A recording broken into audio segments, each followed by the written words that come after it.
Welcome back viewers. और आज हम बात करें शादी के ऊपर। शादी सीजन है हमारा। पहले हमने नाजिया से बातें की कि स्किन कैसी रखनी चाहिए आपको शादी से पहले, लड़का लड़की के लिए क्या इंपॉर्टेंट है, अपने बालों को कैसे रखें, कोई ऐसी ऊट पटांग हरकत ना करें जिससे आपकी स्किन ख़राब हो, ताकि आप जो आपका मेन फंक्शन है उस पर आपकी स्किन अजीब सी हो जाए।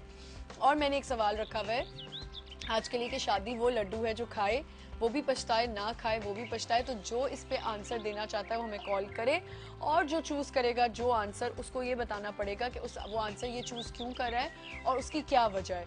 इस पे हम बात करेंगे। अभी मेरे साथ जो मौजूद हैं वो मैच मेकर हैं, पहले भी मेरे शो पे बहुत दफा आ चुकी हैं। अंजुम उनका नाम है। आइए उनसे मिलते हैं। अस्सलाम वालेकुम अंजुम। कैसी हैं अंजुम? बिल्कुल ठीक। अच्छा, सबसे पहले तो मैं आपसे पूछती हूँ, आपकी शादी को कितना अरसा हो गया? 23 इयर्स। 23 इयर्स। तो ये लड्डू जो आपने खाया है बड़ा मजे का है। बहुत अच्छा लड्डू है, बहुत अच्छा लड्डू है। मैं एडवाइस करूंगी सबको ये लड्डू जरूर खाना चाहिए। अच्छा, जरूर खाना चाहिए। चाहे लड्डू में कहीं कहीं छोटे मोटे कंकर, कोई बात नहीं, चलता कोई है। बात नहीं, हाँ, चलता है, वो लाइफ गोज ऑन। हाँ, लाइफ ऐसी तो आप समझती है कि आपने लड्डू खाया तो आप पछता नहीं? नहीं, बिल्कुल नहीं पछता रही, अल्हम्दुलिल्लाह। माशाल्लाह माशाल्लाह। और माशाल्लाह अंजुम के बच्चे कितने बच्चे हैं आपके? मेरे 3 बच्चे हैं, 2 बेटे। The elder one is 21। माशाल्लाह, लगती बिल्कुल नहीं है। आज इनके भी कोई मैच मेकिंग। अच्छा, अभी नाजिया हमारे साथ ही, आपने देखा मेरे डॉक्टर नाजिया जो आती है, इनके लिए आज मैं रिश्ता ढूंढ रही हूँ। मैंने उनको कहा आज मैं आपके लिए रिश्ता ढूंढ रही हूँ। मैं सुन रही थी मेकअप रूम में। हाँ, मैंने कहा आज के लिए ढूंढेंगे आप मिलके कराएंगे उनके लिए इसकी लड़की शादी। ढूंढेंगे। अच्छा, वैसे माशाल्लाह माशाल्लाह, एक होता है कि आपने नहीं देखा हो, किसी की शादियां ना होते हुए देखा हो, या लोग मैच मेकिंग कर रहे होते, लेकिन उनको हम जानते नहीं होते ज़्यादातर, और उनको हमने शादियां नहीं देखी होती। लेकिन ऑन एयर मैं आपको ये बता रही हूँ कि माशाल्लाह माशाल्लाह अंजुम की अभी मैंने रिसेंटली 2 शादियां साइमल्टेनियसली होते हुए देखी हैं। एक ही डेट्स के ऊपर शादियां हो रही थी, और माशाल्लाह माशाल्लाह ट्रस्ट मी इतने अच्छे रिश्ते थे कि मैं ऑन एयर बैठ के कह रही हूँ, कोई मैं इनकी फ्लैटरिंग नहीं कर रही कि ये मेरे सामने बैठी है। Thank you. तो मैं इसलिए बोल रही हूँ, बहुत अच्छे रिश्ते थे, बहुत अच्छी मैच मेकिंग की इन्होंने। देखा समझा कि लड़की की क्या रिक्वायरमेंट्स हैं, लड़के की क्या रिक्वायरमेंट्स हैं, फैमिली क्या रिक्वायरमेंट्स हैं, exactly. और फिर जाके मैच मेकिंग हुई, विच इज़ वेरी इंपॉर्टेंट। आप ऊट पटांग रिश्ता करवा दें और बाद में बहुत बड़ी रिस्पॉन्सिबिलिटी, बहुत बड़ी रिस्पॉन्सिबिलिटी। सबसे पहले अंजुम, हम जो मेरा सवाल है वो ये है कि मैच मेकिंग आप करती हैं जी, आपके ऊपर एक बहुत बड़ी जिम्मेदारी होती है, या आप इस तरह मैच मेकिंग करती हैं कि ठीक है जी मेरा तो बिजनेस है, पैसे दें और चले निकलें? नहीं, बिजनेस बिल्कुल अपनी जगह है, but the thing is that Amna, जो मेरा फॉर्म है, आई एम श्योर तुमने देखा हुआ है, उसमें ये है कि रिस्पॉन्सिबिलिटी मैं नहीं लेती हूँ। अच्छा, ये है कि डिसीजन उनका अपना होते हैं। जो तुमने शादियाँ देखी भी, मैंने सिर्फ इंट्रोड्यूस कराया, बट ये at the back of your mind आपकी ये चीज होती है, वो होती है, किसको मिलवा रही हूं, वो बिल्कुल होती है। It's a time consuming thing कि मुझे पता होता है कि इस फैमिली के साथ ये लोग मिंगल करेंगे, और आपको नो मिसमैच। जो भी मैं अल्हम्दुलिल्लाह जितने भी मेरे क्लाइंट्स के पास मैं भेजती हूँ रिश्ते, वो ये होता है कि उनकी रिक्वायरमेंट के हिसाब से होते हैं। टाइम जरूर कहीं लगता है, इन बास जगह बिल्कुल टाइम नहीं लगता। बहुत जल्दी पहली दफा वो जाते हैं, बिकॉज उनकी रिक्वायरमेंट की भेजती हूँ। मुझे एक जैसे हम मिलते हैं, स्पेशली मैं रोज इसी काम से, तो देन आई नो कि इस फैमिली में, इनके सेटअप में कौन सी बच्ची जो है या कौन सा लड़का जो है आराम से एडजस्ट हो सकता है। अच्छा नाजिया, आपकी ड्यूटी कहाँ तक की होती है? हाँ, नाजिया चली है। अंजुम देखो, नाजिया ही मेरे अंजुम, आपकी ड्यूटी कहाँ तक होती है कि आप 2 फैमिलीज को कितनी दफा आप खुद उनसे मिलती हैं, हर फैमिली से अलग से? हाँ, कितनी मीटिंग्स करती हैं तो आप समझ जाती हैं कि हाँ ये फैमिलीज के साथ चली जाए? नहीं, मीटिंग्स तो मेरी 2-3 होती हैं, उसके अलावा फोन पे इंटरेक्शन, और मतलब मीटिंग्स बहुत ज्यादा तो इस तरह नहीं होती। जो एक दफा सेशन ही होता है मेरे पास, 1 घंटा 1.5 घंटा, when they come to me with appointment, उसी में मैं अल्हम्दुलिल्लाह 90% गेज कर लेती हूँ फैमिली का सेटअप। अच्छा, फिर अंजुम दूसरा आपकी ड्यूटी कहाँ जाके खत्म होती है कि आपने उनको मिलवाया, फिर आपने कहा कि जी आप लोग खुद अब डिसाइड करें कि आप लोग को क्या करना है, आपको ये समझ आ रही है फैमिली या नहीं आ रही? बस मिलवाने के बाद वो लोग फिर मुझे कॉल करके कहते हैं, जब जिनको बच्ची पसंद आ जाती है, लड़के वाले, वो मुझे बता देते हैं। फिर मैं कहती हूँ सारी मालूमात आप खुद कीजिए, अपनी सेटिस्फेक्शन पे हाँ कीजिए, नॉट ऑन माय बिहाफ। पता करके सब हाँ, नॉट ऑन माई बिहाफ, वो सब कुछ खुद इन्वेस्टिगेशन करते अच्छा नाजिया, फिर नाजिया कह रही हूँ, आज नाजिया मेरे मुंह पे बहुत ज्यादा है क्योंकि नाजिया नाजिया कर करके मैं नाजिया नाजिया बोल रही हूँ, सॉरी अंजुम। नहीं, अच्छा मुझे बताएं कि जहेज के हम पर बात करेंगे हम।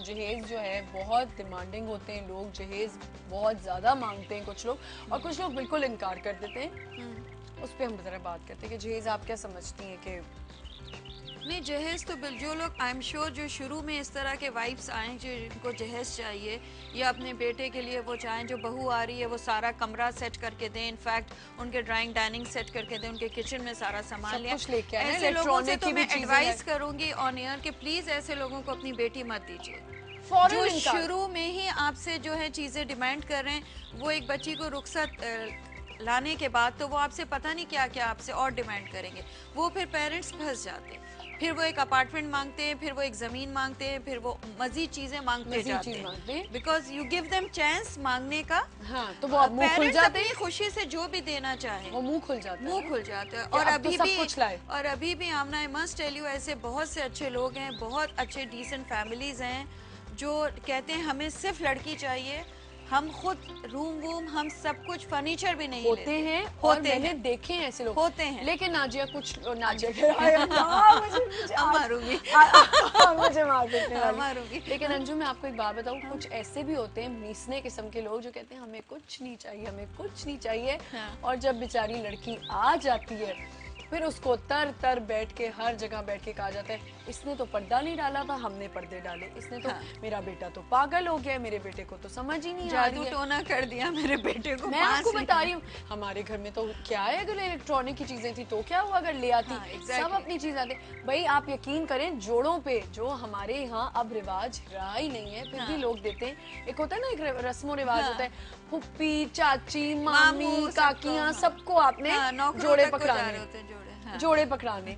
अब अगर वो जोड़े ऑब्वियसली बड़ी बड़ी फैमिलीज हैं तो लोग अपनी लिमिट में देंगे ना, बिल्कुल लिमिट में देंगे। आप सोचे कि उस पे भी बातें होती है, ए जोड़ा देता है, ए देता है, हाय हाय एन्ना एन्ना मारा जोड़ा है ना, मारा जोड़ा। मैं बता रही हूँ ना, मुझे ये पता होती हैं बातें, मुझे पता है, ये बहुत कॉमन चीजें हैं। फिर यही वो लोग हैं जो मीसने होते हैं, मीसने होते हैं, उनको सब कुछ चाहिए, लेकिन हाँ। मुंह पे कहने हमने तो कुछ असी कुछ नहीं मांगते, असी कुछ नहीं मांगते। ये तो मैं अपने इर्द गिर्द की बात कर रही हूँ।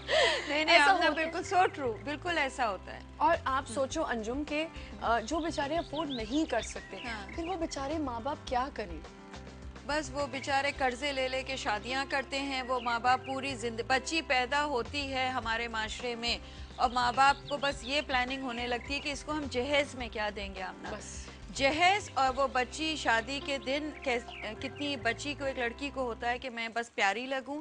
हमारे यहाँ बेसिक काउंसलिंग नहीं होती कि तुम्हें ससुराल जाके किस तरह रहना है और एक नए लड़के के साथ जो जिंदगी शुरू करनी है। It's very difficult, it's very difficult. हमारे यहाँ जो सेटअप है वो सुपरफिशियल चीजों का है। हाँ। यू नो कि बस जहेज हम इतना दे दें कि सब इम्प्रेस हो जाएं। हाँ। हम इतने फंक्शंस कर दें, 2 महीने पहले से ढोलकियां शुरू हो जाती हैं। बस पागलपन है ना। हाँ। यही और मेहंदी के दिन आप किसी की मेहंदी में जाएं, घर वालों को होश नहीं होता कि वो आपको सही से एंटरटेन नहीं करते, सिवाय आपको सिर्फ ये कि जो डांसेस प्रिपेयर हुए हैं, जो आपने अभी तुम बात भी कर रही थी, थक मर के बच्चे, ठीक है बहुत अच्छा लगता है, अल्लाह गुल्ला। भाई कोरियोग्राफी होती है, एक गाने के 4-4 हजार रुपए दे रहे होते हैं लोग सिर्फ शोबाजी के लिए, सिर्फ इट्स ऑल शोबाजी।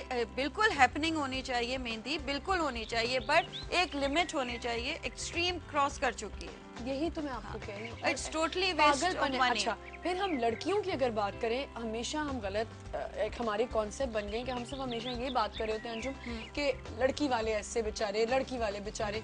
लेकिन मैं लड़की वालों के लिए भी ये कहूँगी कि कुछ लोग हक मेहर के ऊपर भी बहुत ज्यादा ओवर रिएक्ट करना शुरू हो जाते हैं, बहुत ज्यादा, कि मेरी बच्ची को इतना हक मेहर मिलना चाहिए। ठीक है, हक मेहर जरूरी है आपकी बच्ची के लिए, हमारा तो बिल्कुल नहीं था। मेरा भी नहीं 25 रुपए वो जो होते हैं, मेरा भी बहुत कम, वो तो आवाज भी नहीं निकली थी कि भाई बोल, खैर अकल भी नहीं थी कि हक मेहर, तो शादी कितनी जल्दी थी कि हक मेहर छोड़ो, निकाह नामा लाओ, बस जल्दी से साइन कर दें, साइन करो और निकलो। मुझे तो बहुत ही शौक था, अच्छा सा लड्डू मुझे मिल रहा था, मैंने कर दिया। और सोचे इतनी जल्दी होती है कि कुछ समझ नहीं आ रहा था, बस निकाह हो जाए जल्दी जल्दी। अब यकीन करें, निकाह मैंने लड़कियों को देखा, निकाह नाम आता है वो कुछ नहीं देखती, सिर्फ उनको साइन की जल्दी होती है, लेकिन कुछ बड़ी अक्लमंद होती है, पूरा पढ़ती हैं अपने